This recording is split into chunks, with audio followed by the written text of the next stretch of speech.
भूल गए हैं। फिर भी व्यवहारिक रूप से उन्हें जान लेना और दोहरा लेना हम सबके हित में है।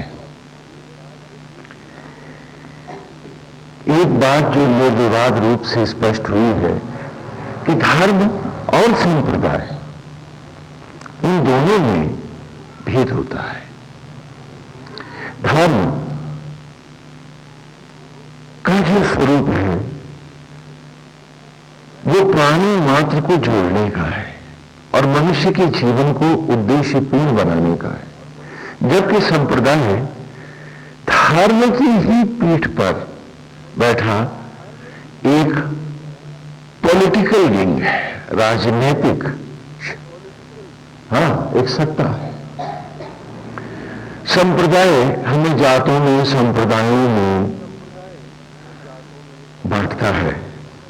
धर्म हमें प्राणी मात्र से जोड़ता है और जब तक हम प्राणी मात्र से नहीं जोड़ते, अपनी अंतरात्मा से भी नहीं जुड़ पाते हैं, ऐसी धर्म की मान्यता है।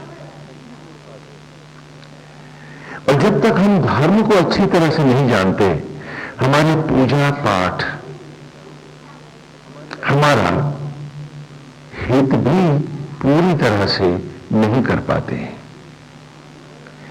वो व्यक्ति जिसने आत्मा के इस सत्य को नहीं पाया है, जिसने अपने जीवन को नहीं पढ़ा है, वो पूजा क्यों कर रहा है? थोड़ा विचार करें कि कुछ अभीष्ट प्राप्त हो जाए तो उसकी पूजा का उद्देश्य क्या है? ढूंढना नहीं, लोभी बनना है, मतलबी होना है। तो जब जब हम अपने आप को नहीं जानते हैं, इस धर्म को सूक्ष्मता से नहीं जानते हैं, हमारी पूजा पाठ जब तक भी हमारी मनोवृत्तियों को और अधिक बिगाड़ते हैं। अमुक अभीष्ट के लिए, उद्देश्य के लिए मैं पूजा करता हूं, मतलब मैं किसी वस्तु को पाना चाहता हूं, उसके लिए भगवान को मैं अस्त्र की भांति इस्तेमाल करना चाहता हूं पूजा करके। ईश्वर का मेरे जीवन में बस इतना ही महत्व है कि वो मेरा काम करा दे और मेरी लोभी मनोवृत्ति को मजबूत कर दे, जबकि धर्म कह रहा है कि इस मनोवृत्ति का परित्याग करो। इसी को नाना पुराणों में, कथाओं में बड़े अच्छे ढंग से लीलाओं के द्वारा स्पष्ट किया गया कि भक्ति समर्पण, त्याग और भौतिकताओं से वैराग्य का नाम है, न कि भौतिकताओं और अतृप्तियों की पूर्ति का नाम भक्ति। और आज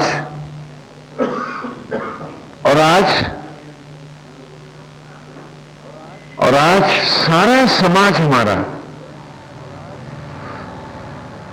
बड़ी धार्मिकता के साथ जो धर्म का विलोम है उसी को धर्म मानकर, और जो भक्ति का कभी उद्देश्य नहीं है उसे ही भक्ति मानकर पूजा पाठ, व्रत, त्योहार, जप तप करता है। इसीलिए हमें अभीष्ट की प्राप्ति कभी नहीं होती। और अक्सर आप कहते हैं कि स्वामी जी जो जितनी पूजा पाठ करता है भगवान उसे उतना ही ज्यादा दुख देते हैं। काश वो जान सकता कि उसने पूजा पाठ नहीं करी, वो तो लोभ की भक्ति कर रहा था, न कि राम की भक्ति कर रहा था। और जब आप लोभ की, ईर्ष्या की, द्वेष की, बदले की भक्ति कर रहे हो, ईश्वर की नहीं, और यही सब जब लौट के आपको मिलेंगे तो आप ही बताइए आप सुखी कैसे हो जाएंगे। और जबकि ऋषि ने आरंभ में ही कहा, अग्नि दूतम वृणीमहे होतारम विश्ववेदसम अस्य यज्ञस्य सुकृत। थोड़ा सा उसको याद कर लें कि अग्नि अर्थात इन आत्म ज्वालाओं के दूत बने हम, निमित्त बने हम। क्या हूं, मेरा अस्तित्व क्या है? यदि ये ब्रह्म अग्नियां नहीं है तो मैं कौन हूं? मुझे कौन पहचानता है? मुझे कौन जानता है? जब इनसे हटके मेरा कोई अस्तित्व नहीं है, इनसे हटके मेरी कोई पहचान नहीं है, इससे हट करके मेरा कोई परिचय नहीं है, कोई नाता रिश्ता और संबंध नहीं है, जब सत्य रूप में मैं आत्मा का दूत ही हूं, उनका निमित्त हूं, तो उससे हटके जीने की मेरी मनोवृत्ति यदि ये पाप नहीं है, ये असत्य नहीं है, तो ये सत्य कैसे हो सकती? और आज व्यवहारिक जीवन में आप देखें कि आप भक्ति नहीं कर रहे हैं, लोभ की भक्ति कर रहे हैं, मोह की भक्ति कर रहे हैं, अतृप्तियों और इच्छाओं की भक्ति कर रहे हैं, अर्थात उन व्याधियों को अपने जीवन में और अधिक भक्ति के नाम पर इस स्वभाव को और अधिक मजबूत बना रहे हैं। तो आप बताइए, आप सुखी कैसे होंगे? महाभारत की कथाओं में भी गुरुकुल में हम बच्चों को जब पढ़ाते थे तो महाभारत के आरंभ में ही कथा आती है कि मेनका की एक बेटी है जिसका नाम है प्रमदवरा, वो एक गंधर्व से है, और रूरू नाम का एक संत है, रूरू नाम है उसका। हाँ, जंगल में गुरुकुल में हम बच्चों को पढ़ा रहे हैं तो पहले तो भोली कथाएं ही पढ़ाएंगे और कहानी ऐसी पढ़ाएंगे जो जंगल से जुड़ती हो। जैसे बड़ा होता जाएगा, उनके गुणार्थ में जाएगा तो रहस्य भी पालेगा। हाँ? तो वो रोनू जो है वो प्रमदवरा से बहुत प्यार करने लगता है। महाभारत की कथाओं को अब लेते चलेंगे बीच बीच में, हाँ, रामायण से भी ले लेंगे, जिससे कि ये सारे प्रसंग आपको, we have to be very practical. जीवन का कोई क्षण हमें दोबारा नहीं मिलना है। हमें इस बात को पूरी ईमानदारी से जानते हुए सावधान होकर आगे जीने के संकल्पों को हमें मजबूत करना है। तो प्रमदवरा है, हाँ, जो आसक्तियों के कारण उत्पन्न हुई और उसको फेंक करके मेनका भी चली गई और गंधर्व भी निकल गया और ऋषि ने पाला उसको। रोनी ने देखा तो वो उस पर बड़ा आसक्त हो गया और उसने चाहा कि प्रमदवरा उसकी पत्नी बन जाए। उसने, ऋषियों ने आपस में बात करी, सब सहर्ष मान गए कि इन दोनों का विवाह हो जाना चाहिए। रोनू से विवाह हो किसका? प्रमदवरा का। बड़ी भोली सी कहानी है। विवाह के एक दिन पहले प्रमदवरा को नाग ने डस लिया और वो मर गई।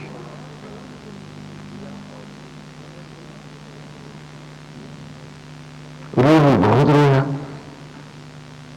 उसने बड़े करुण विलाप किए और उसने भगवान से प्रार्थना करी कि उसको पुनः जीवित कर दे, प्रमदवरा को फिर जीवित कर दे।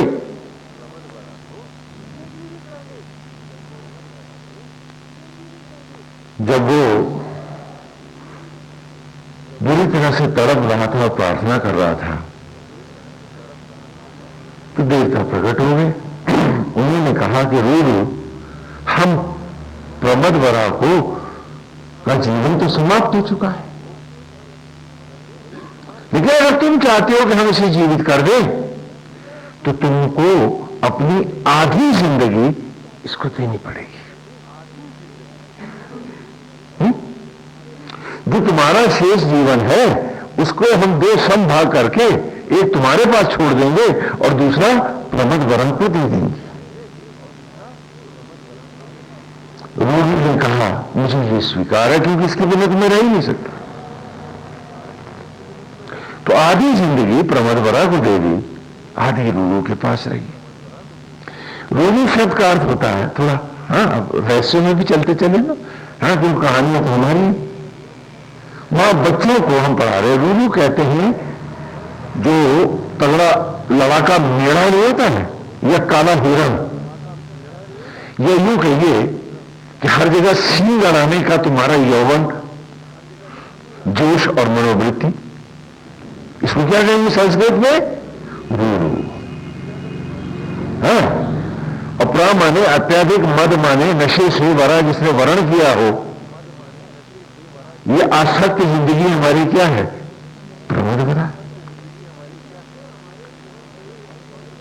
यदि ईश्वर हमारे जीवन से इस मद को हटाना भी चाहता है तो हम भगवान से कहते हैं इसे जिंदा कर दो, हमें तुम्हारी नहीं प्रमद वरा की जरूरत है कि नहीं? बिल्कुल।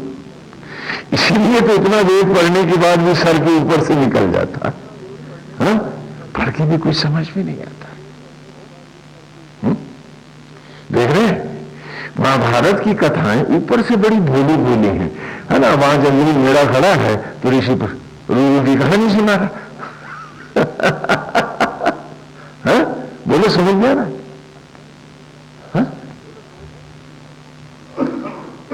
हाँ, रूरू शब्द डिक्शनरी में भी देखोगे तो मिल जाएंगे, अमरकोश में, शब्दकोश में मिल जाएंगे। तो मेरा ये अंधा रूरू, ये दम्भ मेरा, दम्भ सहित जीने की मेरी मनोवृत्ति रूरू, प्रमद वरा, प्रमद का, उस मद का वर्ण किए बिना रहता भी तो नहीं मैं। कि भगवान भले मेरी आधी जिंदगी दे दो, लेकिन मेरे विषयों को, हाँ, अप्सरा मेनका को, हाँ, और उन्मुक्त यौनाचार करते गंधर्व को मेरे जीवन में रहने दो। भले मेरी आधी जिंदगी ही नहीं जाए, लेकिन रहे। यदि आज ईश्वर मुझसे मेरे पाप हटा देना चाहता है, मुझे निर्मल करना चाहता है, तो मैं उसके लिए तैयार नहीं।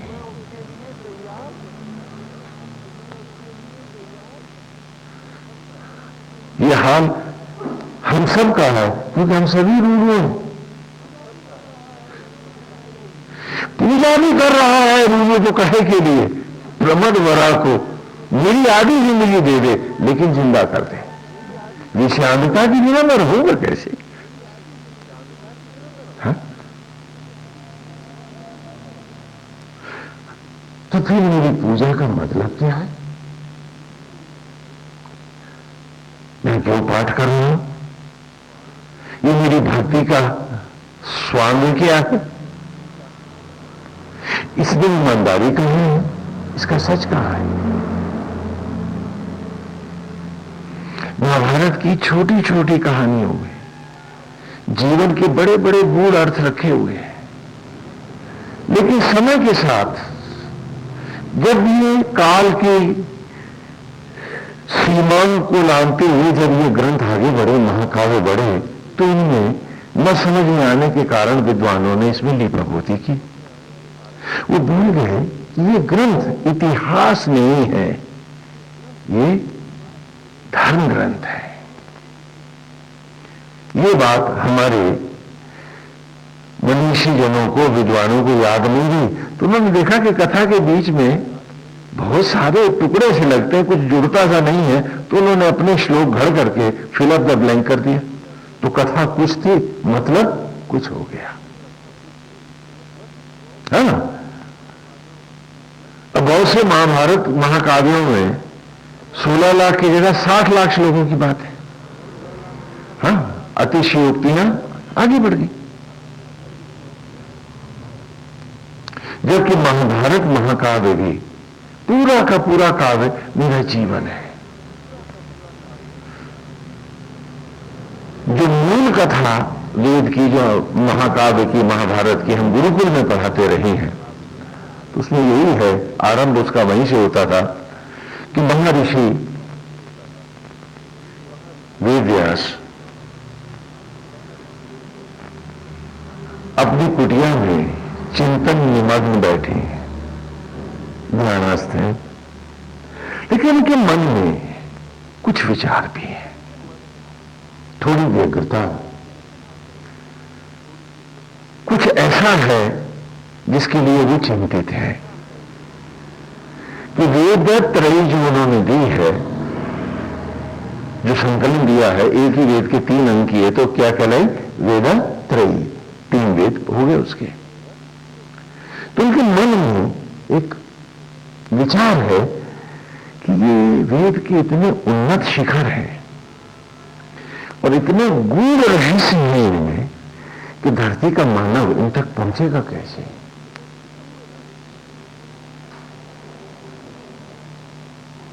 तो वो एक महाकाव्य की कल्पना कर रहा है बैठा हुआ वेद व्यास।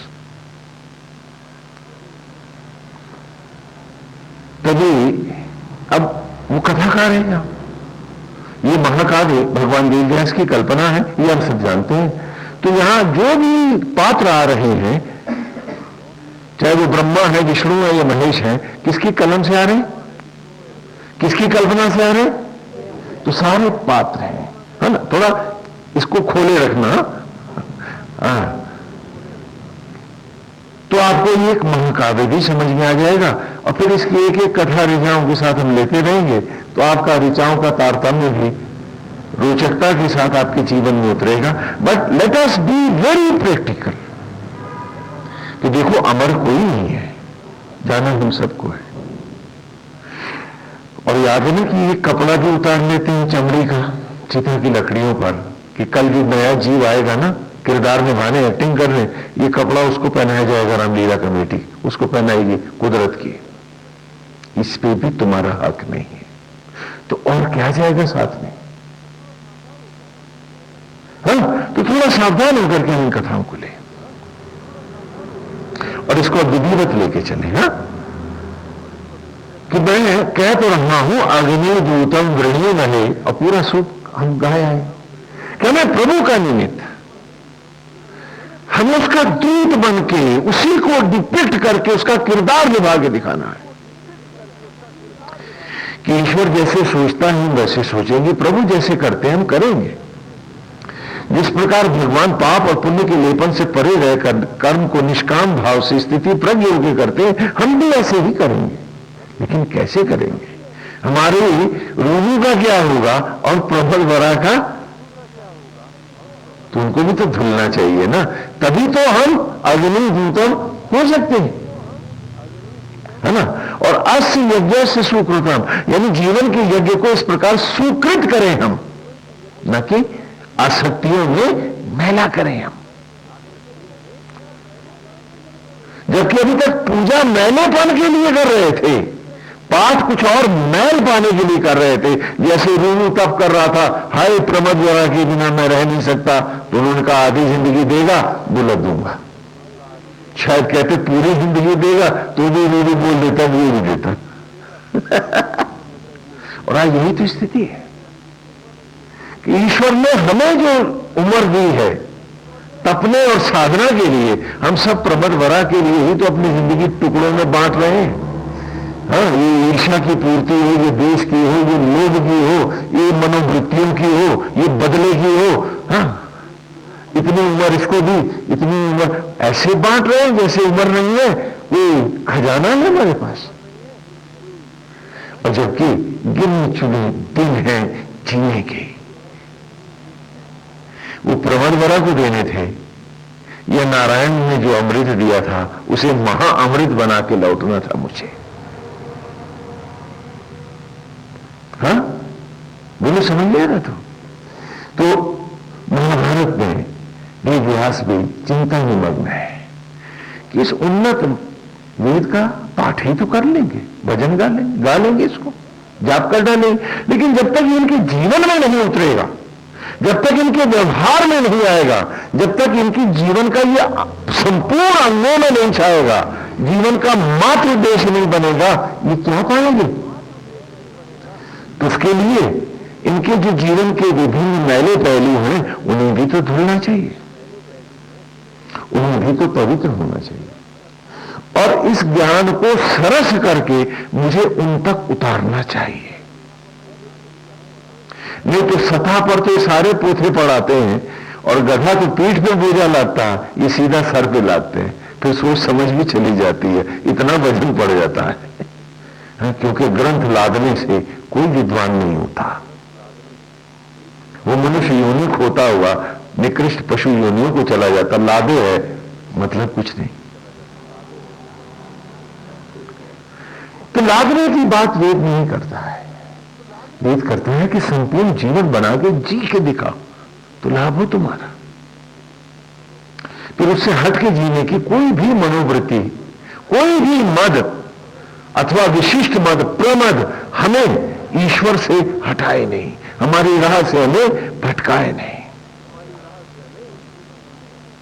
मैं आधी जिंदगी प्रमद वरा को कैसे दे सकता हूं, क्योंकि मुझे तो एक क्षण बनाना नहीं आया। ये तो प्रभु की संपत्ति थी और मैंने फेंक दी। उनकी आज्ञा के बिना उसका दुरुपयोग ही तो किया।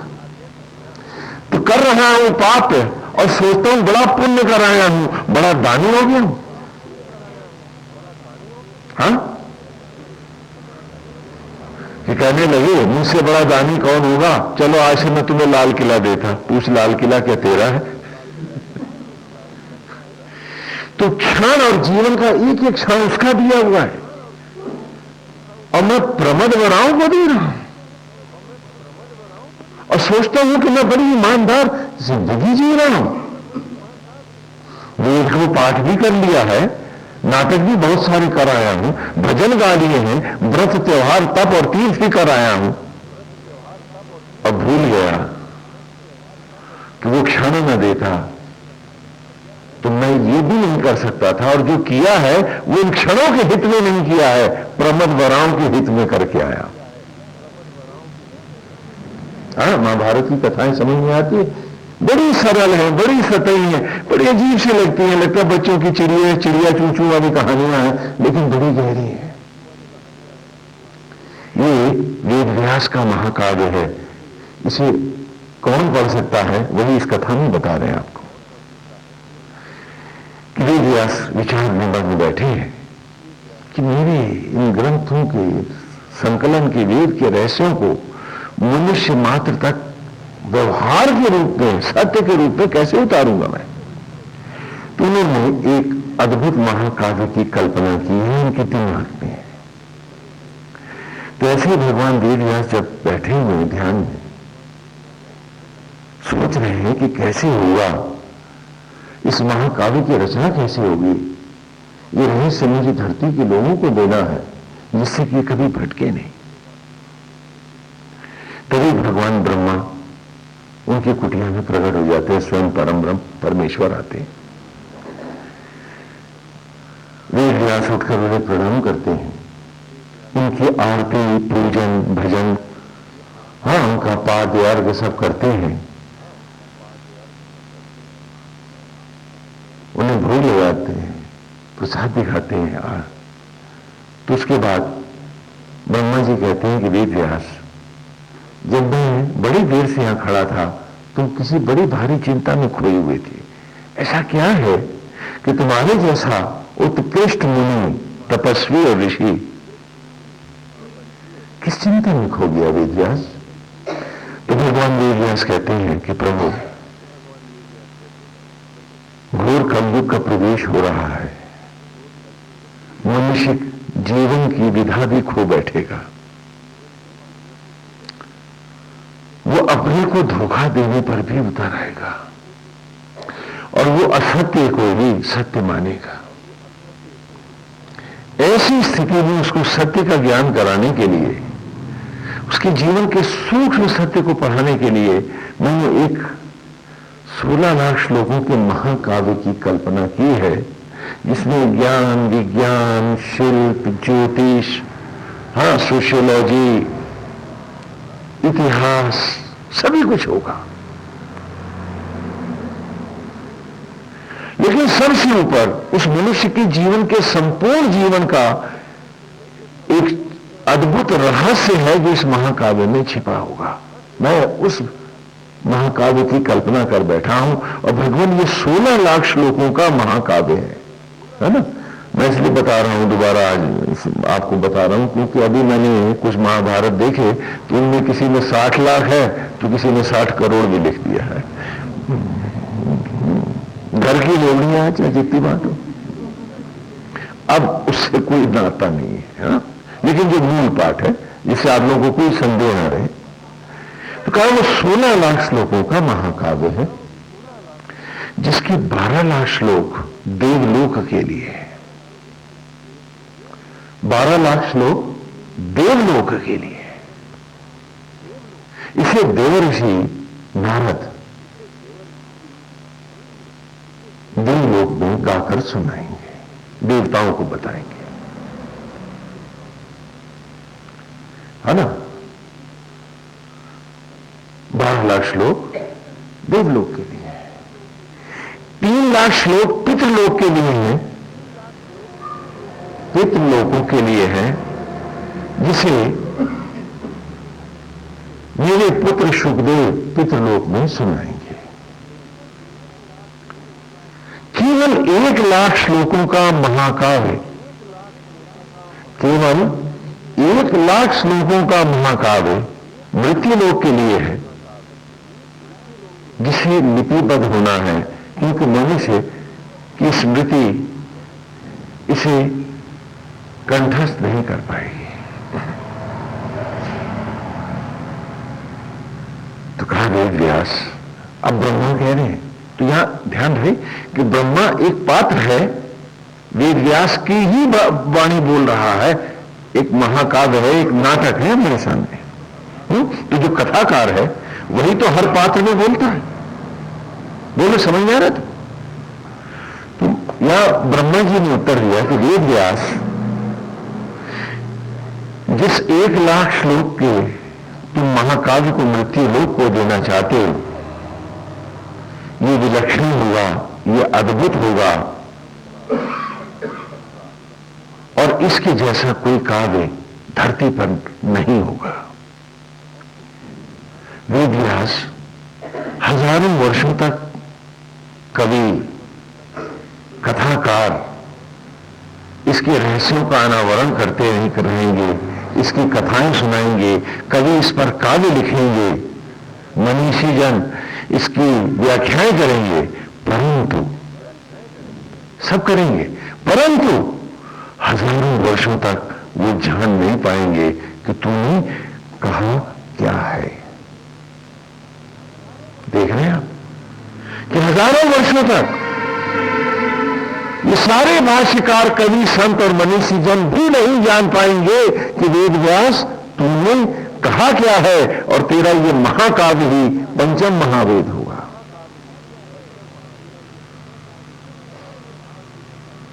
ये स्वयं में महावेद होगा, और जो इसको नहीं जानेगा वो वेद भी नहीं जान पाएगा। जीना तो बहुत दूर की बात है।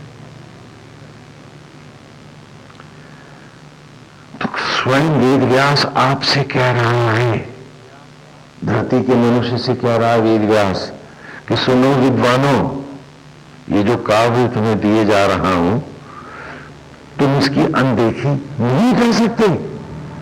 हजारों साल तक तुम इसके ऊपर टीकाएं करोगे, भाष्य करोगे, कविताएं लिखोगे, नाना प्रकार के इसके उद्धरण लोगे, और फिर भी मेरा टकसाली दावा है कि हजारों सालों तक ये सब करते हुए भी तुम न जान पाओगे कि मैंने कहा क्या है। क्या आप किसी दूसरे महाकाव्य की कल्पना कर सकते हैं सारे विश्व में, सभी भाषाओं में, कि जहां आथर कह रहा है कि जो मैं दिए जा रहा हूं, you can not deny it, तुम मेरी उपेक्षा भी नहीं कर सकते, you are compelled to obey मी, और तुम पूरी श्रद्धा और आस्था के साथ मुझे लादोगे, बच भी नहीं सकते मुझसे। देख रहे हैं, एक आथर का इतना बड़ा क्लेम, और हजारों साल तक भाष्यकार, संत, ऋषि और मनीषीगण, वो महामानव कह रहा है कि मेरे इस उपन्यास की, इस महाकाव्य की व्याख्याएं ही करते रहेंगे, और फिर भी तुमने कोई नहीं जान पाएगा कि मैंने कहा क्या है। सोचो, सोचो, विचार करो।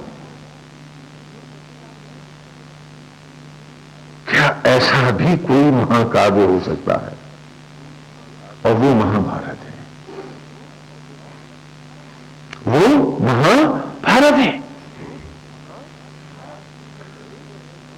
कि आज के युग में ही ये रहस्य नहीं है, जब प्रकट हुआ तब भी ये महारहस्य था। ये अद्भुत और विलक्षण काव्य है। पूरा ऐतिहासिक घटनाक्रम है जिसकी पृष्ठभूमि पर खड़ा है, वो सत्य घटना है, वो अपने स्थान पर है। लेकिन ये महाकाव्य इतिहास नहीं गा रहा है, कोई रहस्य सुना रहा है। वो रहस्य क्या है? जो आज तक नाना विश्वविद्यालयों में युगों तक सारे विश्व में इसके ऊपर व्याख्याएं होती रही हैं, इस पर शोध होते रहे हैं और रहस्य यथावत है। ये वो महाकाव्य है, न भूतो न भविष्यति, ऐसा अद्भुत काव्य है। क्यों कह रहा है कि मुझे पढ़ो तो जानो। अब यहां इसके रहस्य का भी अनावरण हम करते चलेंगे, क्योंकि अब हमारे पास ये रहस्य नहीं रहेगा। हाँ, क्योंकि अब हम वेद व्यास के हर रहस्य को खोलते हुए इस काव्य में चलेंगे, कुछ बाकी नहीं रखेंगे। ये हमारा उपक्रम रहेगा।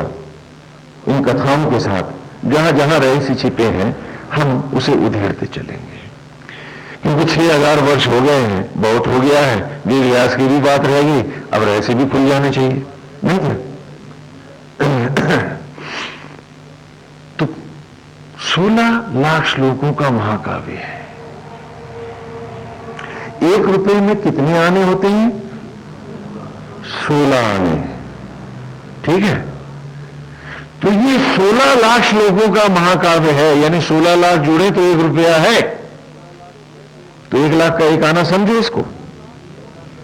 तो 12 लाख श्लोक इसके कहां है? देवलोक में। कि 12 आना अध्यात्म है इसमें, इसी में छिपा है। कोई अलग और 15 लाख श्लोक मत ढूंढो, वो 15 लाख इसी में रहस्य बन के समाये हुए हैं। समझो इस बात को, ये वेद व्यास है और इसीलिए ये किसी चाबी से नहीं खुलता। हाँ, ये वो रहस्य है जो पिछले 6000 वर्षों में किसी से नहीं खुला है। हाँ, तो 12 आना अर्थात 12 आना इसमें क्या है? देवत्व है, अध्यात्म है। और 3 आना पितृलोक है, अर्थात आवागमन के जीवन के सूक्ष्म रहस्य है इसमें। इस प्रकृति में पितृ कौन है? ये पेड़, ये वनस्पतियां। पितृयान से जाते हो तो कौन सा यान होता है? वो चिता की लकड़ियां। कि 84 लाख योनियों के रहस्य है, पितृलोक है इसमें। 3 आना वो भी है। बोलो, समझ में आ रहा? तो 12 लाख और 3 लाख कितने हुए? ये है ही नहीं और है इसमें। ये दिखते नहीं हैं लेकिन इसी में समाये हुए हैं। और 1 लाख खाली सतह पर श्लोक है। इसको इतिहास समझ लो, व्यवहार समझ लो, परंपराएं समझ लो, वो सब है इसमें। और इस प्रकार इस 1 लाख में कितने श्लोक है? 16 लाख है, 15 लाख रहस्य है। हाँ, समझ में आ रहा था? अब उन्होंने क्या कहा कि 12 लाख श्लोकों का महाकाव्य कौन सुनाएंगे देवलोक में? नारद। तो नारद को स्पष्ट हो जाना चाहिए पहले। नारद जी ब्रह्मा जी के मानस पुत्र हैं। नारद ब्रह्मा जी के मानस पुत्र हैं। और नारद को समझने के लिए सबसे पहले हम नारद तक पहुंचे हैं, तो हमको 15 लाख श्लोकों की चाबी मिल जाएगी। अब नारद को कहां खोजें? रामायण के आरंभ में है, भागवत के आरंभ में है, क्योंकि नारद ना आए तो कथा का सूत्रपात ही नहीं होता।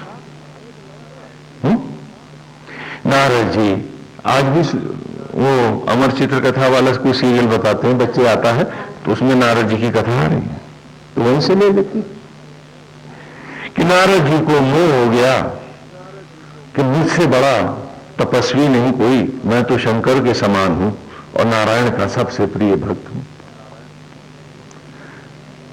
कहते हैं दंभ के आते ही जीवन नरक हो जाता है, तप नष्ट हो जाता है। और हम तो दंभ के लिए पूजा करते हैं, दिखावे के लिए व्रत करते हैं। हाँ? मतलब व्रत बाद में शुरू होता है, उसका विनाश हम पहले करते हैं। नारद नारायण के अनन्य भक्त है। नारद वैसे बड़ा धुला धुला चरित्र है नारद, अतिशय निर्मल है। नारद ज्ञान और वैराग्य से पुष्ट भक्ति का प्रतीक है। नारद ज्ञान और वैराग्य से पुष्ट पूर्ण भक्ति का प्रतीक है। ज्ञानी जानता है एक नाम नारायण है, बाकी जगत मिथ्या है, तो वो श्री हरि का ही जाप करता है, उन्हीं को अपना सर्वस्व मानता है। किसी मतलब या लोभ के लिए वो पूजा पाठ करता है क्या? नहीं करता है। एक बड़ा ही निर्मल मनोरम रूप है नारद का। बैरागी है, जानता है कि जीव का एक संबंध ब्रह्म से है, महाविष्णु से। तो नारद ब्रह्मचारी है, आत्मा के व्रत का ही आचरण करने वाला है, उसका कोई संबंधी नहीं, कोई नाता नहीं है, कोई रिश्ता नहीं है। ऐसा नारद भी दंभ के कारण शक्ति को प्राप्त हो जाता है। ये नारद कौन है? और ये मोहासक्त नारद जब मृत्यु लोक में आता है, तो मानस से ले लेते हैं, तो मृत्यु लोक में जब वो आता है तो पर्वतराज हिमालय के यहां आता है। वो उसका आवभगत करते हैं, स्वागत करते हैं नारद का, और कहते हैं कि मेरी एक सुंदर कन्या है नारद जी, मैं चाहता हूं कि आप इसका भविष्य देख के बतलाओ। नारद कहते हैं हाँ हाँ। नारद की दंभ है कि वो बड़ा तपस्वी है, नारद के पास शक्ति है कि जहां चाहे वो जा सकता है, लोक हो सकता है, इच्छित स्वरूप धारण कर सकता है। नारद के पास उपलब्धियां हैं, और नारद को ये भी दंभ है कि वो सबसे अच्छा भक्त भी है। तो कहा लाइए मैं हाथ देखता हूं। तो वो दंभ को प्राप्त हो गया नारद जब उनकी पुत्री का रूप देखता है। उसका नाम है विश्व मोहिनी। हाँ, लेकिन कथाओं में श्रीमती जी आ रहा, जबकि पता नहीं कहां से आ गया ही, लेकिन हरि अनंत, हरि कथा अनंत। हाँ, तो क्योंकि रामायण के 250 से ऊपर कथाकार हैं, तो अलग अलग जगह से संकलन हुआ है। और फिर ये कथा शिवपुराण में है, ये कथा विष्णु पुराण में है, ये कथा देवी भागवत में है, और रामायण में है। तो नाना प्रकार से नाना प्रकरण में ये कथाएं आई हैं, इसलिए उसमें हमें कोई व्यवधान नहीं। तो नारद आसक्तियों के कारण, देखिए आसक्त व्यक्ति की भक्ति तत्क्षण नष्ट हो जाती है, याद रखो। और केवल आपके मन में एक भ्रम रह जाता है कि मैंने बड़ा तप कर रखा है, तप जाने कब का समाप्त हो गया है, लुट गया है। ऐसा तपस्वी, ऐसा मनस्वी, ऐसा निर्मल चरित्र है नारद का, और वो नारद भी दंभ के आते ही दृष्टि भ्रम को चला गया, और विश्व मोहिनी को देखते ही उसके रूप पर नारद आसक्त हो जाता है। यहां प्रमद भरा और रूरू की कथा है, तो यहां नारद और विश्व मोहिनी आ गए। बात कहानी वही है, नारद का रूरू प्रमद वरा का वर्ण करना चाहता है, संपूर्ण वर्ण करना चाहता है। नारद जी सोचने लगे, काश ये सुंदरी मेरी पत्नी हो जाए। कहां बैरागी, कहां ब्रह्मचारी, कहां ज्ञानी, और कहां भटकता नारद। अब नारद की इच्छा है कि मुझे मिल जाए। इसी भावना से नारद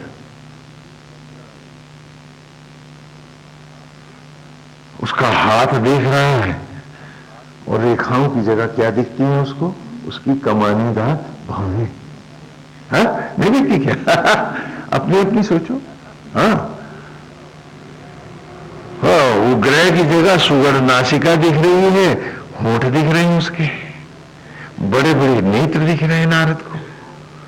महाराज पूछ रहे हैं कि नारद जी आप तो बड़े गंभीर हैं, कोई बहुत भविष्य संकट वाला है क्या? आप बता क्यों नहीं रहे हैं? और नारद जी क्या बताएं कि राजन कुछ दिख ही नहीं रहा तो बताऊं क्या, मुझे तो उसका चेहरा दिख रहा है। ये नारद कैसे क्या? इज्जत का भी तो सवाल है। नारद कहते हैं इसे विष्णु सा सुंदर पति मिलेगा, भाई भाग्य में यही लिखा है।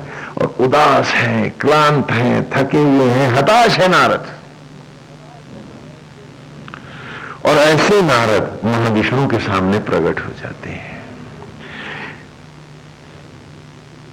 नारायण ने देखा कि नारद का चेहरा उतरा हुआ, नारद थका थका सा।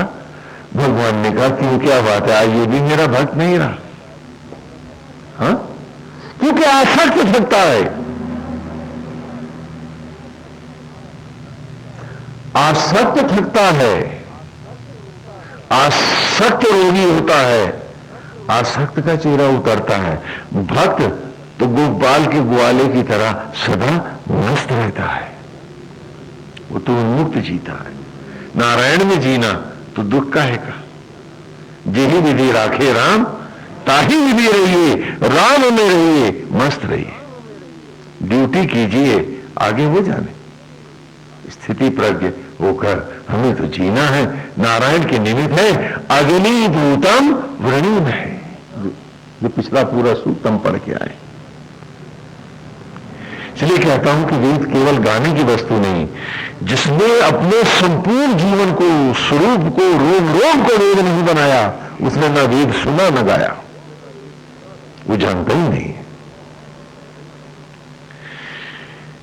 तो नारायण ने पूछा, नारद जी क्या बात है, आज तो आप बड़े थके से दिखाई पड़ रहे हैं, कोई रोग वोग हो गया क्या? क्योंकि रोग तो आसक्तियों में होते हैं, तपस्या में तो नहीं। नारद क्या हो गया तुमको? कहने नारायण मैं आज आपसे कुछ इच्छा लेकर आया हूं। कहने क्या? ये तो सचमुच गया, क्योंकि भक्त कभी ईश्वर से इच्छा नहीं करता, वो अपनी भक्ति को कभी कलंकित नहीं करता, आसक्त करता है इच्छा। जो नारायण से हट के जीना चाहेगा वही तो उससे हट के चलाएगा। इच्छा बड़ी है, प्रभु तू छोटा है, तो निमित्त बन, अब मेरी इस इच्छा की पूर्ति कर। भगवान तो बौना हो गया ना, बोलो। और ईश्वर को बौना बनाते लोग समझते हैं कि वो सच्चे भक्त हैं उनके, जबकि इच्छाएं बड़ी हैं। ईश्वर तो इन इच्छाओं की पूर्ति का भोजन है, माध्यम है। और तू कहता है कि तू भक्त है राम का, और सुबह से शाम तक झोली फैलाए मांग रहा है उससे। मांग अगर ईश्वर से बड़ी ना होती तो ईश्वर के सामने खड़े होते हर मांग तुझे भूल न गई होती। अरे उसके सामने फिर क्या मांगना था? नारायण अपने में समेटो प्रभु, ईश्वर अंश जीव अविनाशी है, कि अंश और अंशी मिल जाए। ये बीच का जो अवरोध है नारायण से हटा दो। ये नहीं मांग रहा हूं, ये नहीं मांगता हूं, मेरी अतृप्तियां प्रभु इतनी ऊंची है कि आप इसके पीछे छिप गए हो। तभी तो याद है मुझे, तुम खाली मेरी इच्छाओं की पूर्ति भर बन जाओ। इस दास सेवा में नारायण और चले आओ। हाँ, शबरी के राम बन के मेरी जूठन को तो रथ में बदल रहे हो, मुझे भस्मी से मानव का तन दिए हो, अब ये भी कर दो। इससे आगे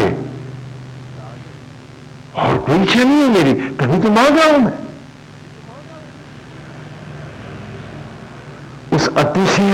दयालु कृपालु सर्वशक्तिमान ने मुझे अबोध शिशु से अपने सीने से लगाया है और मैं हूं कि मेरी भूख मिटती ही नहीं। तभी तो मांगता हूं मैं, और मांगने के लिए पूजा करता हूं, कर रहा हूं अपमान उसका, और मानता हूं कि मैं सबसे बड़ा भक्त उसका। तो भगवान ने कहा कि आज नारद ये भी गया। कहा अच्छा नारद जी मांगो, क्या मांगते हो, क्या इच्छा है तुम्हारी। अब नारद जी कैसे कहे नैया दिलाए दो, ये तो बड़ी भारी बेइज्जती वाली बात है भाई, नहीं क्या? हा? नारायण के सामने लज्जा भी तो आती है, हा? नारद को तो कहना घुमा के मांगा जाए, कहना हरि मुझे हरि का रूप दो। नाक यूं ही पकड़ूंगा, यूं करके पकड़ूंगा, हाथ घुमा करके। हाँ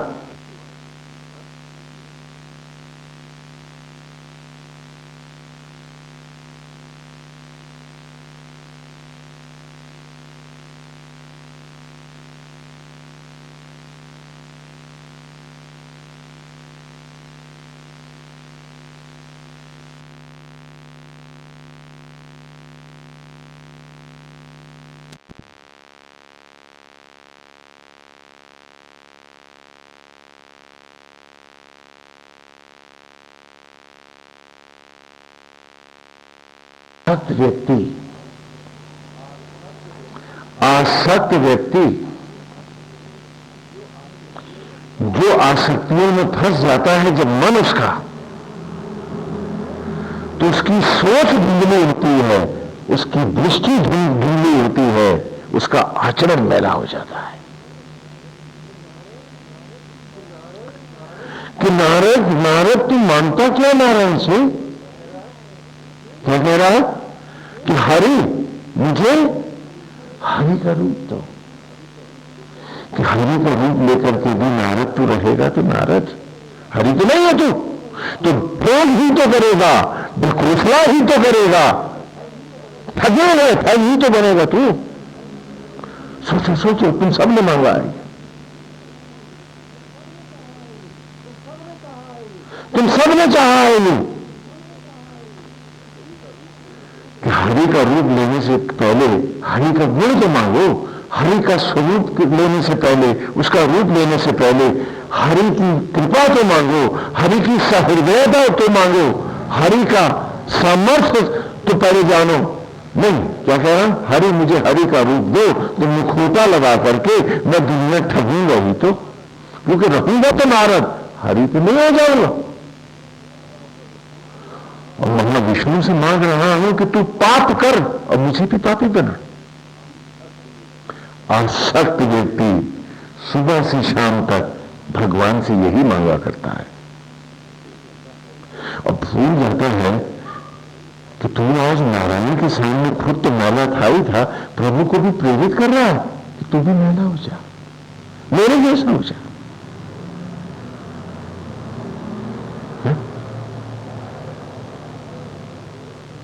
जिसकी अतिशय निर्मल स्वरूप और स्वभाव से निर्मल शब्द की पहचान है, व्याख्या है, नारद उसी को भी अपने भाव के कारण, अपनी आसक्ति के कारण मैला करना चाहता कि हरि मुझे हरि का रूप दो। जब आप किसी आदमी के चेहरे पर मुखौटा लगाते हैं, उसको ढोंगी और ठग बनाने की कोशिश करते हैं, तो क्या आप भी अपराधी नहीं होते उसके साथ? और आइए नारायण से मांग रहा है, नारद आज भगवान से मांग रहा है कि हरि मुझे हरि का रूप दो। नारायण सोचने लगे कि देखो, आज नारद मुंह और वासना के दलदल में जो फंसा है दंड के कारण, तो अभी निकल नहीं सकता। कारण कि दलदल में फंसा हुआ व्यक्ति जितना भी जोर लगाता है उतना भीतर धंसता चला जाता है। जितना जोर मारेगा उतना और ज्यादा डूब जाएगा, मर जाएगा। नारायण ने कहा कि दलदल में गिरी है तो निकल नहीं सकता, मेरी चौड़ी भुजाएं हैं, मैं ही सबल हूं, चलो नारद को इस दलदल से नहीं निकाल लेता हूं। नारायण ऐसा सोचते हैं तो कहते हैं, अच्छा नारद, मैं तुझे हरि का रूप देता हूं। हरि माने विष्णु है, तो हरि माने बंदर भी होता है। हरि मेंढक को भी कहते हैं, सांप को भी कहते हैं और जल को भी कहते हैं। हाँ, हरि के कई अर्थ होते हैं।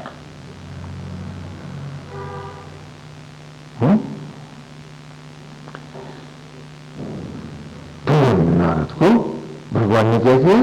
बंदर का रूप दे दिया। अब बंदर बने नारद आगे आगे भाग रहे हैं। बंदर बना नारद आगे आगे भाग रहा है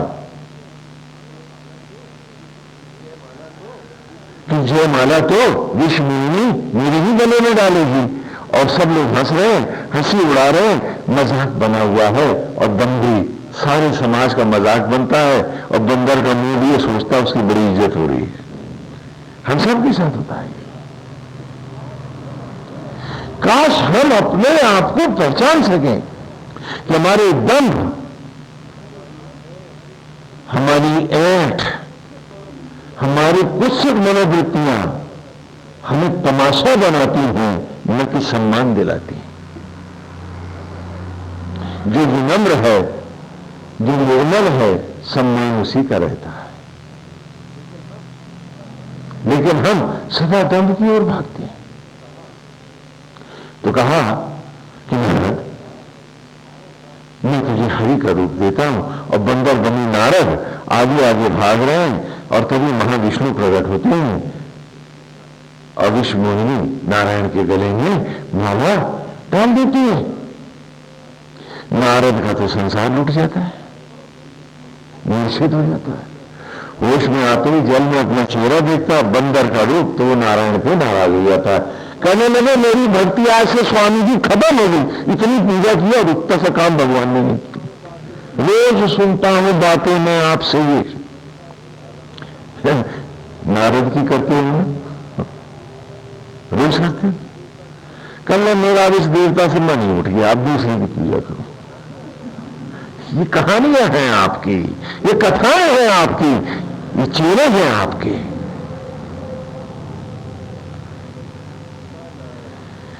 तो कहा नारद, होश में आओ। भगवान उसे होश में लाते हैं। तो नारद जी बड़े क्रोध में कहते हैं कि एक स्त्री के लिए तुमने मेरे साथ इतना बड़ा छल किया, तो मैं भी तुम्हें श्राप देता हूं कि स्त्री के लिए ही तुम बन बन भटको, मृत्यु लोक में जन्म धारण करो। भगवान को श्राप दे दिया नारद ने। और श्राप देते ही दलदल इधर से उधर जा पहुंचा और नारद निर्मल हो गया। वैसे उसे भान हुआ कि मैंने अपने आराध्य को श्राप दे डाला। रोने लगा, धरती पर गिर पड़ा, तड़पने लगा कि नारायण ये नहीं क्या कर बैठा, जिसके रोम रोम में आप बसे हैं, प्रभु ने आप ही को श्राप दे दिया। और क्या हम जिंदगी में बार बार ऐसा करते नहीं, बार बार करते हैं। क्या करते नहीं कि जिनके प्रति हमारी श्रद्धा और आस्था होती है, हम उनके साथ भी मिले नहीं होते क्या? उनके साथ भी हम गंदे व्यवहार नहीं करते हैं क्या? नारद सचमुच हमको हमारे चेहरे दिखा रहा है। और 12 आना नारद सुनाएगा देवलोक में। उस नारद की हम कथा कर रहे हैं, हाँ, महाभारत में। हाँ, प्रसंग नहीं भूलना। तो भगवान उसको उठाते हैं कि नारद उठो, दुखी मत हो। नारद, यदि मैं नहीं चाहूं तो क्या एक पत्ता भी हो सकता है? अरे बोले नारद, मैंने देखा कि जिस मृत्यु लोक में जाकर के उस दलदल का संग करने के कारण तेरी भक्ति नष्ट हुई,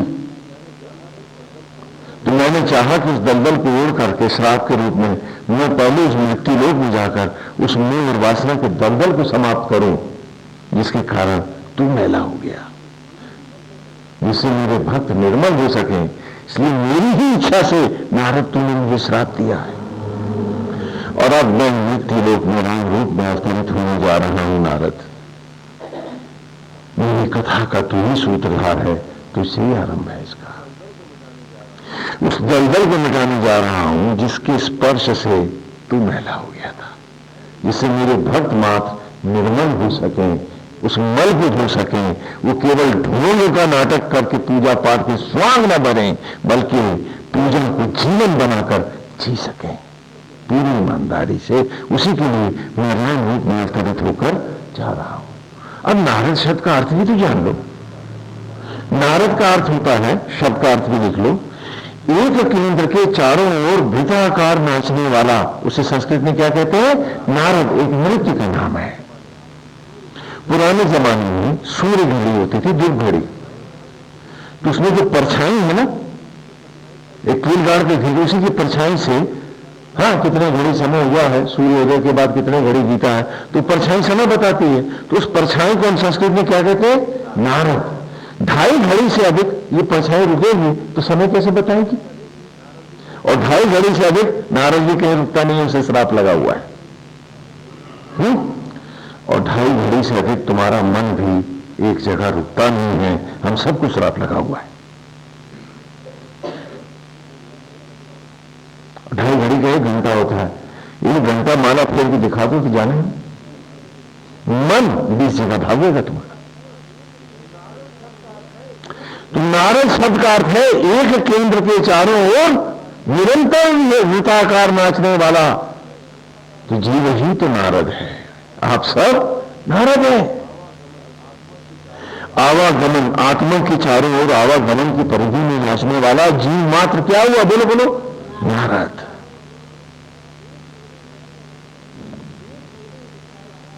हम सब नारद हैं। 2 चेहरे दिखा रहा है नारद जीव को उसके, कि जब ज्ञान और वैराग्य से पुष्ट है नारद, तो उसकी भक्ति श्री हरि के चरणों में है।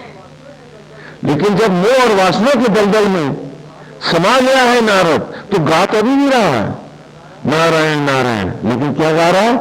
हाय विश्व मोहिनी मिल जाए विश्व मोहिनी। बात वो नारायण नारायण कर रहा है, लेकिन धड़कन वो गा रही है, ठोंग कर रहा है वो। तो जीव को उसके दोनों रूप दिखाने के लिए, उसके भीतर का सत्य पढ़ाने के लिए नारद जीव का प्रतिनिधित्व करता है। सारे महाभारत में, हाँ श्रीमद् भागवत महापुराण में, रामायण में, मानस में, शिव पुराण में, हर जगह हमारा जो रूप है, हमारा जो प्रतिनिधित्व कर रहा है, हमें कैसे रहना चाहिए, हमें कैसे होना चाहिए, ये नारद के रूप में इन सारी कथाओं में आया। जीव ही नारद है। तो 12 आने देवलोक के नारद के पास है, अर्थात जीव के लिए जो अध्यात्म है वो नारद है इस महाभारत में, सभी ग्रंथों में। और कहा कि 12 आना देवलोक है और 3 आना पितृलोक है, वो सुखदेव है। वह सुखदेव को भी स्पष्ट कर ले, है ना? नहीं तो कैसे जानोगे? 1 लाख वाला तो हाँ टीवी सीरियल सब दिखा देंगे, उसमें से वो भी पूरा नहीं दिखाएंगे, खाली उसका कथानक दिखा देंगे।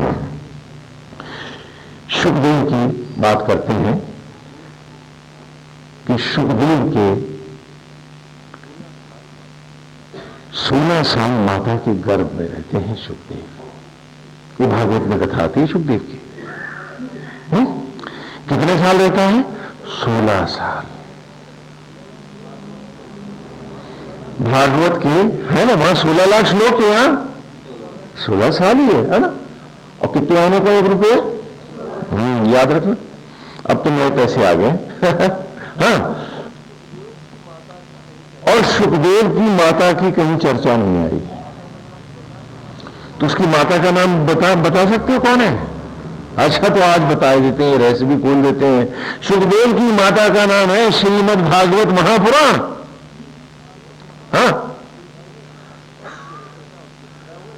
और उसके रचयिता उसके पिता हुए भगवान कृष्णद्वैपायन वेद व्यास। बोलो हाँ, आज उनकी माता का नाम भी सुन लो।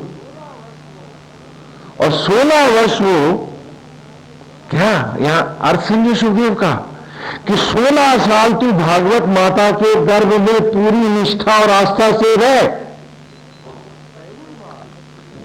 तो पहली बार तू भागवत का नग्न सत्य पाएगा। नंगा सुखदेव देख पाएगा। क्योंकि रुपहले पर्दे लगा करके शरीर सजाने वालों, तुमने अपने आचरण भी ऐसे ही ढक रखे हैं, और जो सत्य नग्न नहीं है, आर पार नहीं है, उस सत्य पर मैल का पर्दा तो है ही है। सुखदेव नंगा सच है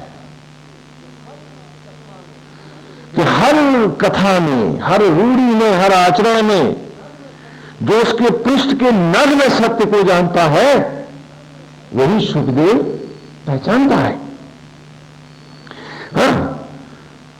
जैसे कि 12 जन्मों का प्रतीक, 12 दिन का सूतक जन्म काल था।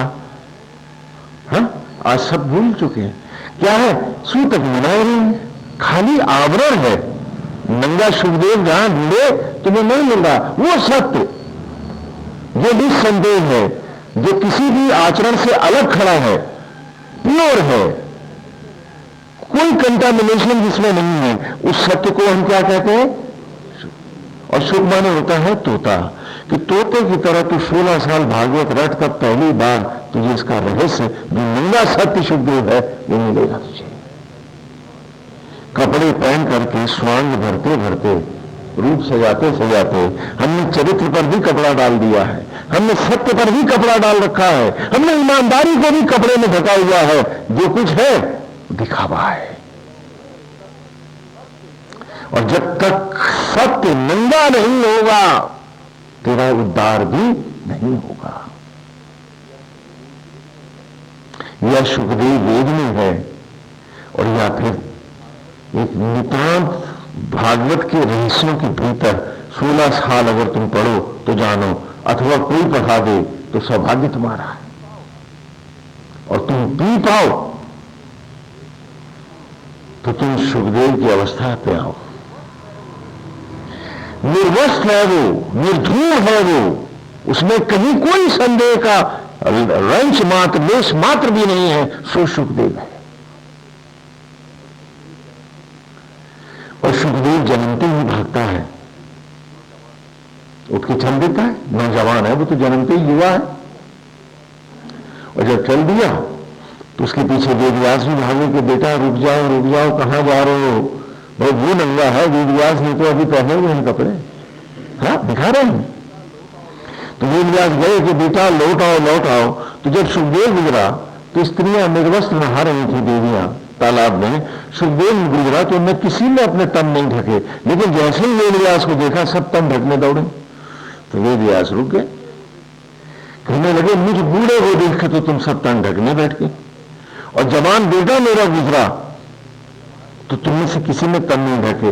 कहा तुम्हें मालूम नहीं कि वो निर्धूम है, सुखदेव है, निर्मल है, उसके मन में कहीं कोई पर्दा ही नहीं है, तो उसके लिए तो जगत बेपर्दा है, और तेरे मन में तो अभी भी मैल है सारी कथाओं के बाद, इसलिए हमने तन ढका है।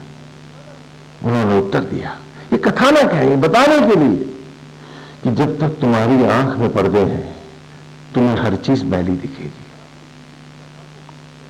हाँ, उसी की कथा को हिरण्याक्ष में पढ़ाया मैंने कि जब आंख सुनहरी होती है हर चीज सुनहरी दिखती है, सावन के अंधे को हरा ही हरा नजर आता है। तो जब तक तुम्हारी पूजा, तुम्हारी भक्ति, तुम्हारी श्री हरि की शरणागति सुखदेव की अवस्था नहीं पाती है, तुम इस सृष्टि के रहस्यों को भी जान नहीं सकते हो, खाली लाद सकते हो। कहना क्या कहना, बहाना मना रहे हैं, अब तो ही मना रहे, क्यों मना रहे पता नहीं। वो रहस्य सुखदेव ही के पास है, और धर्म सुखदेव है। धर्म को कोई आवरण, किसी पर्दे की जरूरत नहीं है। संप्रदाय उनको तो नाना आवरण, नाना आडंबर चाहिए।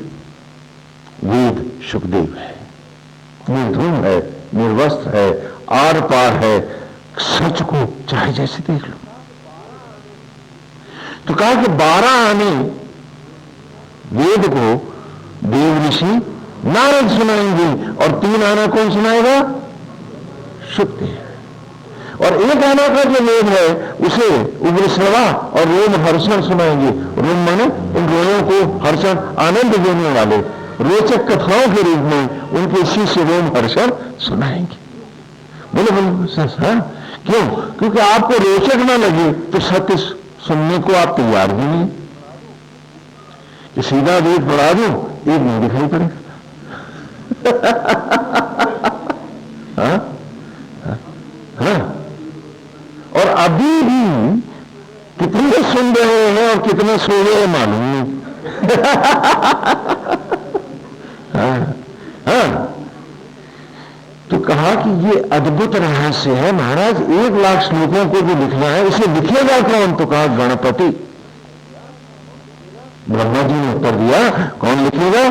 भगवान गणपति लिखेंगे। विनायक को बुलाओ। और ये कहकर के ब्रह्मा जी चले गए। तो विनायक का आवाहन करते हैं भगवान वेद व्यास, और भगवान विनायक प्रकट हो जाते हैं कि आपको मैं सुनाऊंगा और आप लिखेंगे। तो उनका भाई देखो, वेद व्यास ब्रह्मा जी का आदेश है, मैं इसे स्वीकार करता हूं, परंतु सुनो, तुम लिखाते जाओ और मैं लिखता जाता हूं, लेकिन जहां बीच में तुम्हारी वाणी रुकी और मेरी कलम रुकी, नहीं रुक जाएंगे, आगे नहीं लिखूंगा। फिर कहने का सोचने के लिए एक क्षण भी नहीं देंगे। कहा एक क्षण तो छोड़ो, एक क्षण का शतांश भी नहीं दूंगा। तो वेद व्यास ने कहा, भगवंत फिर एक शर्त हमारी भी, ध्यान से सुनिए, कि एक शर्त हमारी भी। बोले क्या? बोले मेरी इस कथा का रित वो सत्य जो यूनिवर्सली एप्लीकेबल टू ऑल है, for all the times to come, वो सत्य जो कभी किसी पर कहीं भी बदलता नहीं है, उसे हम क्या संस्कृत में कहते हैं? रीतम। सत्य और रीत में भेद होता है। हालांकि दुर्भाग्य से हमारे व्याकरणाचार्यों ने एक दूसरे के पर्यायवाची बना दिया है, लेकिन सदा संस्कृत में पर्यायवाचियों में भी सूक्ष्म भेद अवश्य होते हैं। सत्य जो परिवर्तनीय है प्रकृति की अवस्थाओं के साथ, ये बालक है, ये बच्ची है, ये सत्य है। लेकिन रीत क्या है कि ये आत्मा है।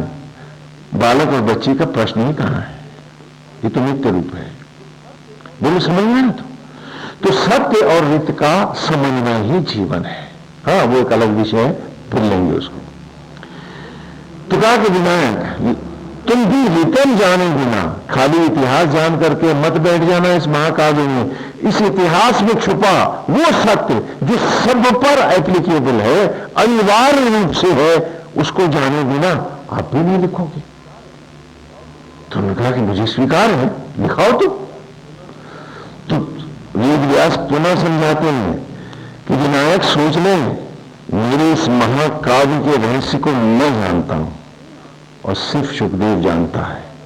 संजय भी जानता है अथवा नहीं, मुझे संदेह है कि वो भी नहीं जानता है, और फिर संपूर्ण सचराचर में कोई नहीं जानता है। तो विनायक ने कहा मुझे फिर भी स्वीकार है। और इसके बाद कथा में आता है कि वेद व्यास जब महाकाव्य लिखाते हैं तो बीच में रितम के श्लोक लगा देते हैं और गणपति की कलम रुक जाती है।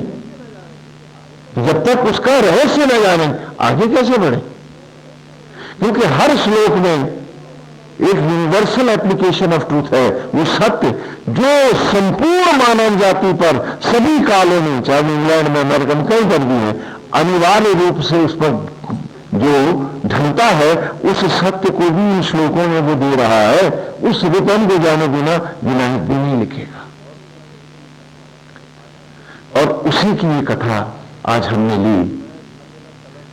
हाँ, तो विनायक हर जगह कलम रोके बैठे हैं। वो कहते हैं वेद व्यास रुक जाओ, कहने का रहस्य तो जान लो। हाँ, कथा क्या है? एक संत विभु है और एक उच्छृंखल दंड अप्सरा से और एक विषयी गंधर्व से एक लड़की भी है जिसका नाम है प्रमल वरा, और उसको पैदा होते ही फेंक करके दोनों अपने अपने रास्ते को चले गए। उनको क्या लेना देना? और उसको ऋषियों ने पाला और रुरु ने देखा तो वो उस पर आसक्त हो गया है और दोनों का विवाह हो रहा है। गणपति को भी देख रहा है, लेकिन रहस्य तो जाने पहले, तभी तो आगे लिखे। और हम उन्हीं रहस्यों के साथ इस महाकाव्य में चल रहे हैं। हाँ, कि प्रमद वरा को जब नाग ने डस लिया और वो मर गई, नहीं समझे, उमर जी का नाग डसा और तुम्हारा प्रमद मर गया तो कहने स्वामी जी कौन सी दवाई खाए? रोज सुबह से शाम तक वो आदमी के पास घूम रहे हो, मेरा रूप बना रहे, मेरा यौवन न घट जाए। प्रमद वरा के लिए मैं जीवन दे दूंगा, उसके बिना भी कोई जीना है। तो भगवान गणपति की कलंगियां रुकती है हर कथा में। ये वो कथाएं हैं जिन्होंने भोली बच्चों को एक कथा के रूप में पहले पढ़ाया, उसके बाद जब वो ग्रेजुएशन के लेवल पर आए तो यही कथाएं अपना रहस्य खोलने लगी और उसका जीवन परम पवित्र हो गया। वो धर्म का सुखदेव बना और निर्मल चरित्र, हाँ, ज्ञान का वो देव ऋषि नारद हुआ और ऐसा तपा कि उसका जीवन अमृत हो गया और वो आपका पूर्वज था, आप उसी के वंशज हैं। मत भूलिए इस बात को। हाँ, समझ में आता है? तो इस प्रकार महाभारत की जितनी कथाएं हैं, यहां तक कि महाभारत युद्ध भी, इतिहास अपनी जगह है, लेकिन ये महाकाव्य इतिहास को केवल उदाहरणार्थ ग्रहण करता है। जैसे रूरू और प्रमदवरा की बात करता है, रूरू हम सब हैं, प्रमदवरा के लिए हम सब हैं। उस मद के कारण ही तो आज हम राम भुलाए हैं, हमारी ईमानदारी लांछित है, हर जगह हम थक रहे हैं। आज मुझ में साहस नहीं है कि मैं अपने आचरण को स्वयं एकांत में भी देख पाऊं। वहां पर भी कोई ना कोई ढक्कन लगा के देखूंगा कुतर्कों का। मैं जो करूं तो वो तो उचित है, दूसरा जो करे तो अनुचित है। आज मुझे वही धर्म अच्छा लगता है जो मुझे सारी छूट दे, मेरी उच्छृंखलता, उद्दंडता, मेरे विषयों को भी जो प्रभु का नाम दे दे तो वो मेरे लिए भगवान है। चाहे वो कोई रजनीश है या कोई समाज है, वो मुझे अतिशय प्रिय है। वो जो मेरे को निर्वस्त्र सत्य के रूप में मेरे सामने सच्चा ईमानदारी को लाके खड़ा कर दे तो वहां कहेंगे हमको आपकी बात ही नहीं समझ में आती। सीधी सी बात है। क्यों?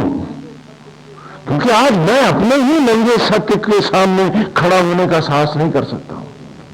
हर जगह मैं झूठ, फरेब और दिखावे का ढक्कन लगा करके अपनी पर्सनैलिटी चमका करके लोगों को दिखाना चाहता हूं।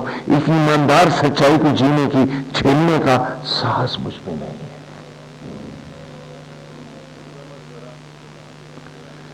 प्रमदवरा को नाग डस गया है तो मैं कहता हूं बाकी जिंदगी भी मेरी आधी आधी कर दो, लेकिन इस मद को तो मेरे जीवन में, प्रमद को तो विशेष मद है, इसे तो रहने को भगवान जाता है तो जाए, वहां स्वांग भर लूंगा मैं। और याद नहीं रहता है नंगा सच कि तू यहां रहने नहीं आया है, तुझे जाना है, मौत अनिवार्य है और ये कपड़ा भी उतार लेगी, बाकी कुछ साथ नहीं जाएगा। और वो सत्य जिसको पाने के लिए तू आया है, आज उस सुखदेव से तू बचता फिर रहा है। आज उस सुखदेव से बचते फिर रहे हो तुम,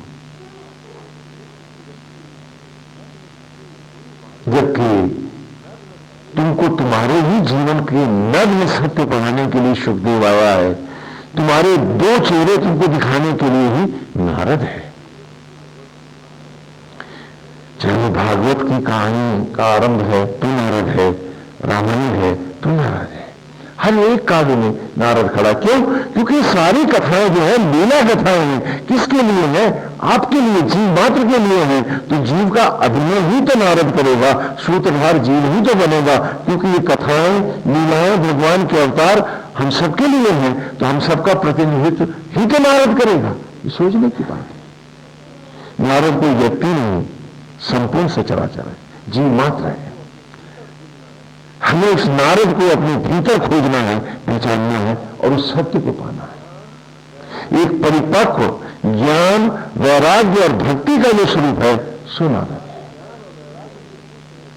और कहा कि ज्ञान और वैराग्य से पुष्ट भक्ति नारायण के चरण में लाती है, अनंतावस्था देती है, आवागमन से मुक्त करती है, और ज्ञान और वैराग्य से रहित भक्ति तुम्हारे जीवन में दुखों का ढेर लगाती है। और भागवत की पहली कथा है कि नारद जी मृत्यु लोक में आए हैं। थोड़ा उसको भी ले लेते हैं।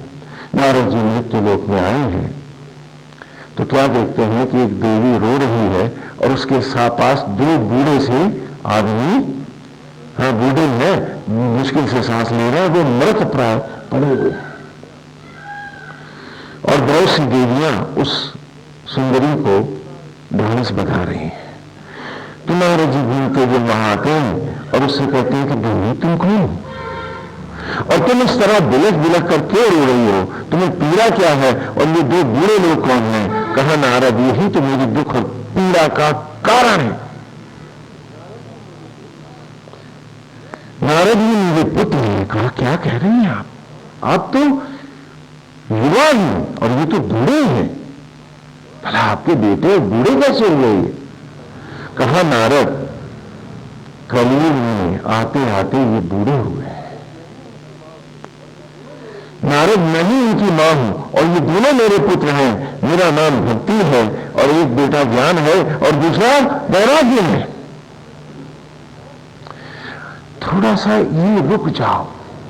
अगर तुम्हें अपने को मांझना है, अपना सुखदेव देखना है, तो मैं आपसे पूछता हूं कि जब ज्ञान और वैराग्य उपेक्षित हो जाते हैं, बूढ़े हो जाते हैं, मृत प्राय हो जाते हैं, तो भक्ति हंसती है, आशीर्वाद देती है अथवा रोती है? बोलो, रोती है। तो तुम्हारी भक्ति जब तेरे घर में रहेगी, क्योंकि तूने ज्ञान और वैराग्य छोड़ रखे, तो तुम्हें आशीर्वाद देगी? देगी क्या? तुम्हें काहे की स्वांग भोग करते हो? बिना ज्ञान और वैराग्य की कहीं भक्ति होती है? ये भागवत कथा का आरंभ है। और आप कहते हैं मैं भक्ति मार्गी हूं, वो कहता है मैं ये संप्रदायों में जाकर आपने दुकानें खोल ली और मन की सेवा कर रहे हो और भूल रहे हो कि लुट तुम्हारे जीवन के क्षण रहे हैं, सर्वनाश तो तुम्हारा हो रहा है। हाँ? तो वो भक्ति मार्ग है स्वामी जी, वो ज्ञान मार्ग है स्वामी जी, वो वैराग्य अलग होता है? नहीं, धोखा दे रहे हो अपने आप को। क्योंकि भागवत कथा का आरंभ भागवत कथा क्यों हुई?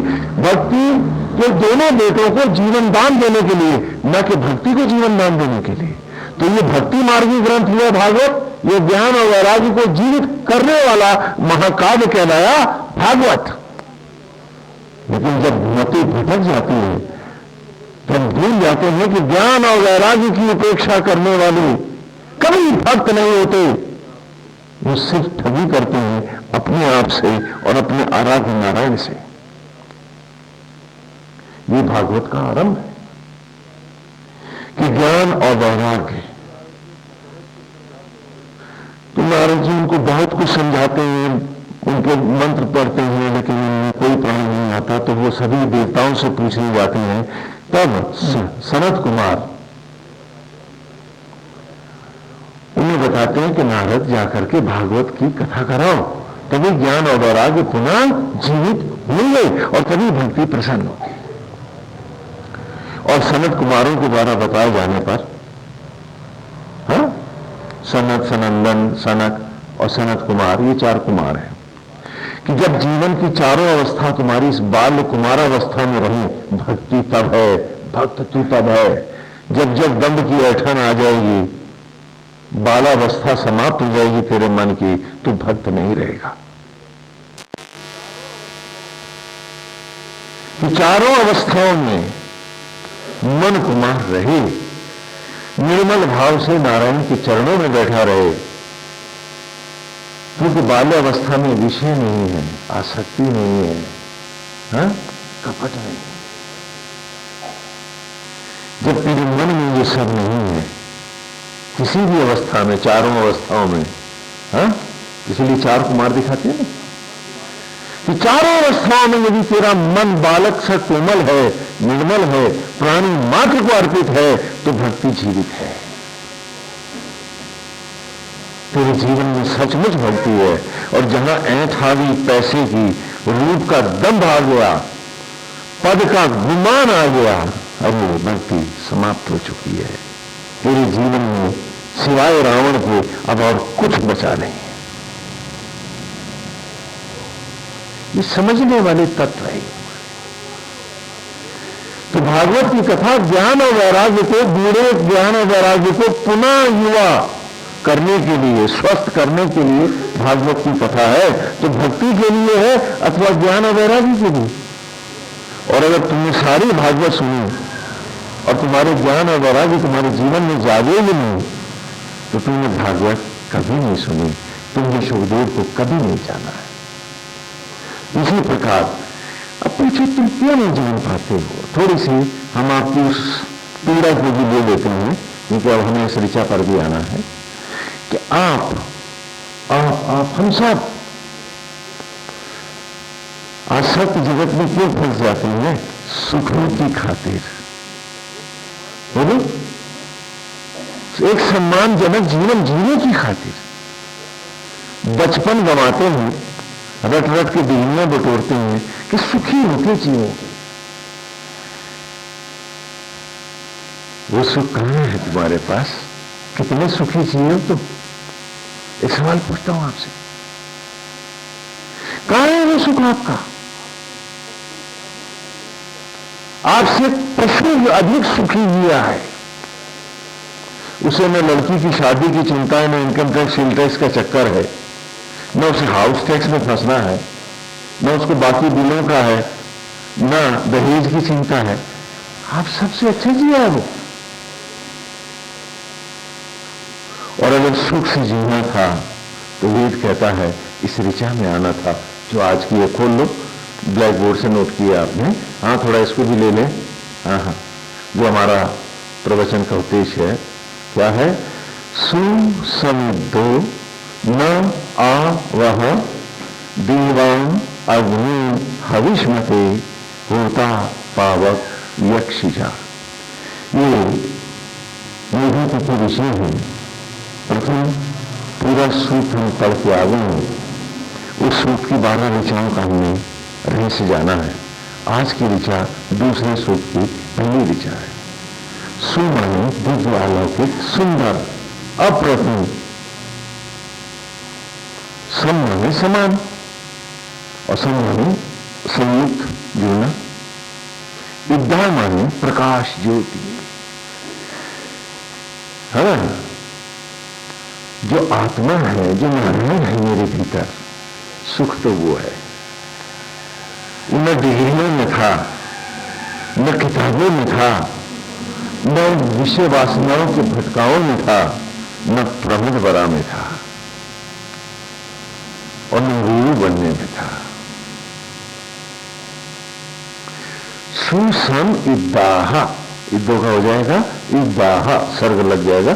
हाँ, ऊपर की मात्रा हट जाएगी। सुसम, सम में हलंत है। सुसम इद्दाह, कि उस ज्योतिर्मय के समान, उस दिव्य सुंदर के समान ही चमकना था मुझे। वो जो मेरी अंतरात्मा है, वो जो मेरा ईश्वर है।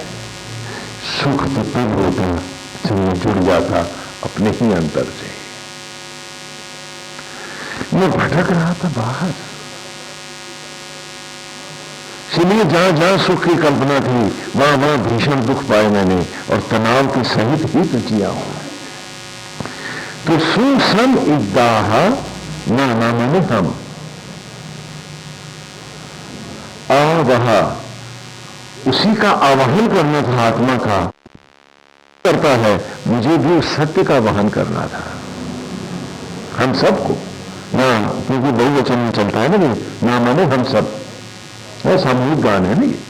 सुसम इद्दाह न आवह देवाम अग्नि हविष्मते। उस देवत्व में, उस परमेश्वर में, वो जो आज भी अग्नि होकर मेरे जीवन की मुश्बा है, मुझे सब कुछ दे रहा है। वो जैसे यज्ञों के द्वारा मुझे जीवन का हर क्षण दे रहा है, उसी को अपना हविष मते, मुझे अपने मति को उसी हवन की राह में ले जाना था, न कि आसक्त जगत में प्रबल वराओं के पीछे जाना था। सुख मेरे पास था और सुख के नाम पर मैं पीड़ाएं खोजता रहा तमाम उम्र। जिंदगी ढलती गई, मौत करीब होती गई, प्रभु का बनाया मंदिर में देह भी खंडित हो गया मेरे ही पापों के द्वारा।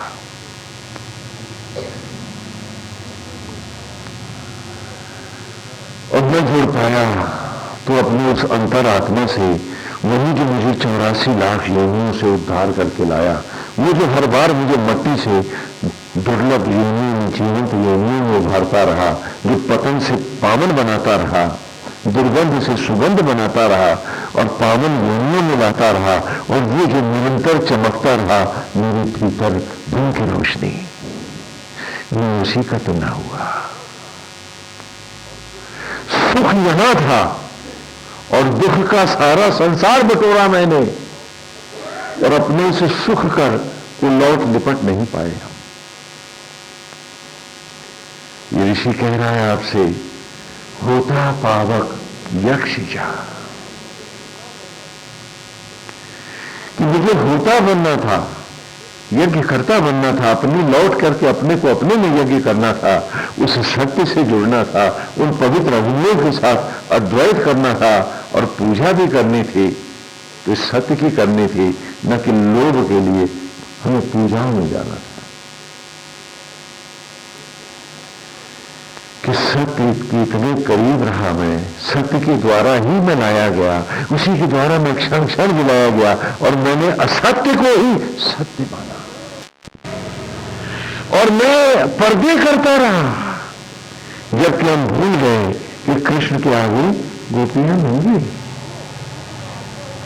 हम सब नंगे। क्यों? क्योंकि वो आत्मा होकर भीतर बैठा है। वो जो भीतर से हजार आंख से देख रहा है मुझे, ये साड़ी, ये पैंट कमीज बाहर से ही तुम नहीं छिपा पाएंगे, उससे कैसे पर्दा करूंगा मैं? अरे उसके सामने तो हम सब नंगे हैं। लेकिन मैं इतना भी तो न कर पाया, हम सब ऐसा भी तो न कर पाए। भूल गए कि न कोई यहां माता है न पिता है, वो तो बर्तनों की भांति है। क्योंकि माता और पिता केवल भाव का प्रतिनिधित्व करते हैं। जैसे मंदिर में मूर्ति पत्थर की होती है, लेकिन नारायण का भाव देती है, तो हम पत्थर नहीं, उस भाव को पूछते हैं। बोलो, इसीलिए प्राण प्रतिष्ठा करते हैं मूर्तियों में। क्यों करते हैं? क्योंकि प्राणों का भाव लाते हैं। क्या प्राण प्रतिष्ठित मूर्ति की तो अर्चना करते हैं, इसीलिए तो हमारा नारायण का वास होता है। और जब तक प्राण प्रतिष्ठित नहीं होते खेत की मट्टी में, अरे तू मनुष्य कहां होता है? और आज प्रतिष्ठित प्राण हटा दूं तो ये शरीर पुनः खेत की मट्टी तो है। बोलो बोलो। दूसरी प्रकार माता से मेरा मतलब, हमारा तात्पर्य उस सचराचर से था जो संपूर्ण सचराचर मिलकर मुझे बनाता है। ये उसका प्रतिनिधित्व करती है। इसके चरणों में जब सर झुकाऊं तो मुझे याद रहे कि इस भाव को मुझे सचराचर का होके जीना है। नहीं तो कर्जा इनका ना उतरा तो मैं चाहूंगा कहां? पांचों तत्वों ने मिलकर मुझे बनाया है, क्षितिज, जल, पावक, गगन, समीर, और संपूर्ण सचराचर का कण कण लगा है मुझको बताने में। धरती माता ने भी योगदान दिया है, वनस्पतियों ने अपने अंशदान दिए हैं, देवताओं ने अपने अंशदान दिए हैं, ग्रह और नक्षत्रों ने भी अपनी किरणों के अंशदान दिए हैं, गौ माता ने भी अपने थनों के दूध का अमृत दिया है। इस एक माता में ये सारा सचराचर मुझे भावना के रूप में ग्रहण करना था, जैसे उस एक पत्थर की मूर्ति में मुझे नारायण का भाव लाना था। और मैं क्या कर रहा था? ये मेरे हैं, बाकी पराए हैं। ये पुण्य था कि पाप था, तो मैं सुखी कैसे होता? संप्रदायों ने कहा कि जातियों में बटो, टुकड़ों में टुकड़े हो जाओ, तो टुकड़े तो सुखों के हो गए, मैं भी तो बट गया।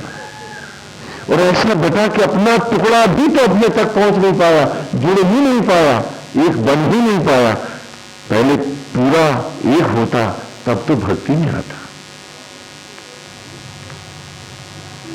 वो नीच है, वो ऊंच है, वो, जबकि मुझे जीव मात्र में एक आत्मा का, इस अग्नि का, इस हवन का मुझे दर्शन करना था। कि जब मैं माता के चरणों में भक्ति पूर्वक झुकूं तो मुझे ध्यान रहे कि ये मां केवल एक तनधारी नहीं है, ये बड़ी व्यापक है, बहुत विशद है। इसका स्वरूप संपूर्ण सचराचर के जितना बड़ा है, मैं कभी इसका अनादर न करूं। और इसके चरणों में झुकते वक्त मैं अपने पाठ वेद के दौरान कि ये संपूर्ण सचराचर का प्रतिनिधित्व कर रही है, तो मैं जीव मात्र से श्रद्धा, आस्था और प्रेम करूं। और क्योंकि ये उनके रूप का प्रतिनिधित्व कर रही है, तो इस ममता मई मां का मैं कभी अनादर न करूं। और आज बाप बेटों में, मां बेटों में मुकदमे चलते हैं, झगड़े होते हैं, घर बंटते हैं।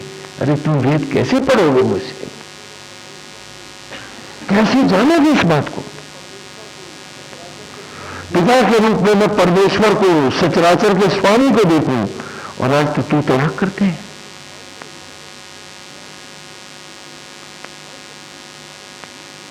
एक दूसरे का हम अपमान करते हैं। ये नहीं कह रहा कि इनको खाली, ये जिस भाव का प्रतिनिधित्व कर रहे हैं, खाली पत्थर की मूलक तक में, मूलक जिस भाव का प्रतिनिधित्व कर रही है, उस भाव के साथ इसे ग्रहण कर। वेद कहता है कि तुम मात्र से प्यार करते हो कि सारा मातृत्व में आया हुआ है। मां का अर्थ दो पैरों वाली, दो हाथों वाली मानी, इस रूप में सारे सचराचर को धारण कर। क्यों? क्योंकि इस पावन स्थली पर ही तो यज्ञ करके सचराचर ने तुझे बालक का रूप दिया है, तो ये तो तेरा महातीर्थ है। लेकिन ये अकेला तीर्थ नहीं है, ये जिसका प्रतिनिधित्व कर रही है उसमें पांचों तत्व हैं, संपूर्ण